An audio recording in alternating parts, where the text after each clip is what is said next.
Have you ever wondered, is there such a thing as an unpardonable sin? It's a concept that has puzzled many, sparking curiosity and sometimes even fear. The notion of an unforgivable offense, a sin so grave it lies beyond the reach of redemption, is indeed a heavy thought to ponder. This concept originates from a text that has influenced civilizations for centuries, the Bible. But what does it really mean? What could possibly be so severe to be deemed unforgivable? And is it something we should worry about in our day-to-day lives? These are questions worth exploring. So let's embark on this journey of understanding. Through this exploration, we aim to shed light on this profound concept and perhaps challenge your perspective. Stay tuned as we delve into the concept of the unpardonable sin. The unpardonable sin, a concept found in the Bible, has been a topic of much debate and confusion.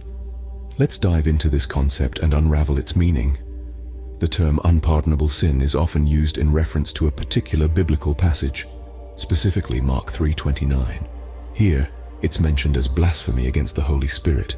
Now, blasphemy in its general sense involves showing disrespect or irreverence towards something sacred, but when it's against the Holy Spirit, it takes a rather specific form.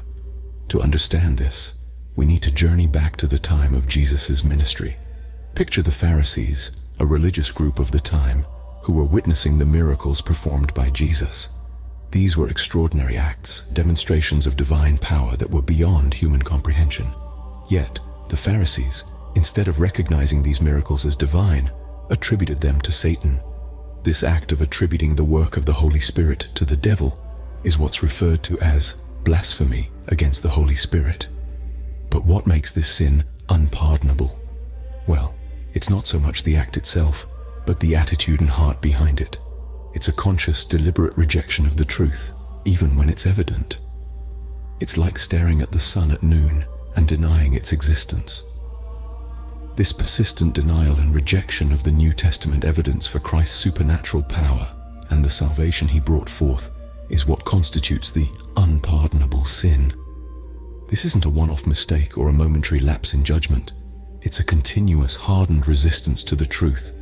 It's a state of heart and mind that refuses to accept the evident, that chooses darkness over light, falsehood over truth.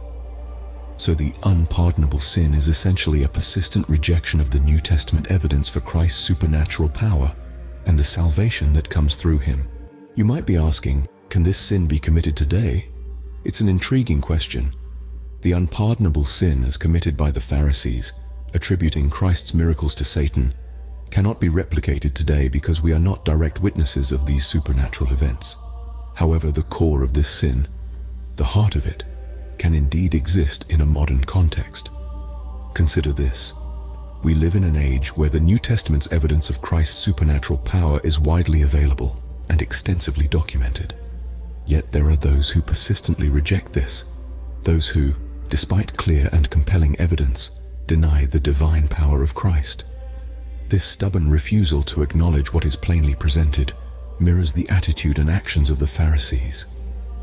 Just as they saw miracles and chose to attribute them to evil, so too can individuals today see evidence of Christ's power and choose to dismiss it. This persistent rejection, this unyielding denial, could be seen as a modern equivalent of the unpardonable sin. In essence, the unpardonable sin could be the persistent denial of Christ's power and the salvation he brings in the face of clear evidence. To recap, the unpardonable sin is a concept that has intrigued many. At its core, it refers to the blasphemy against the Holy Spirit, a sin that was committed by the Pharisees during Jesus' ministry. They witnessed his miracles, yet attributed them to Satan, a grave offense in the context of the New Testament. This sin, as described in the Bible, may seem distant and abstract to us today.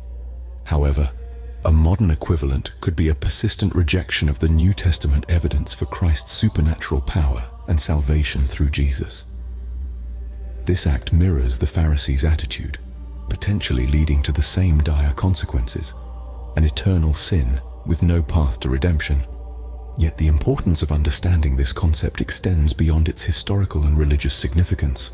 It serves as a reminder of the gravity of our beliefs and actions, urging us to reflect on our attitudes towards faith, miracles, and divinity.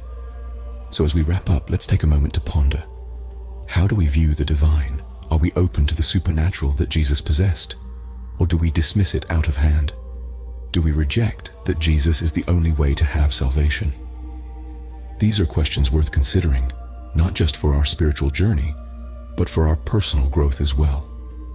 Remember, understanding the unpardonable sin can provide us with insights into our beliefs and actions. If you like lessons like these, please subscribe to our YouTube channel. Until next time, keep probing and keep learning.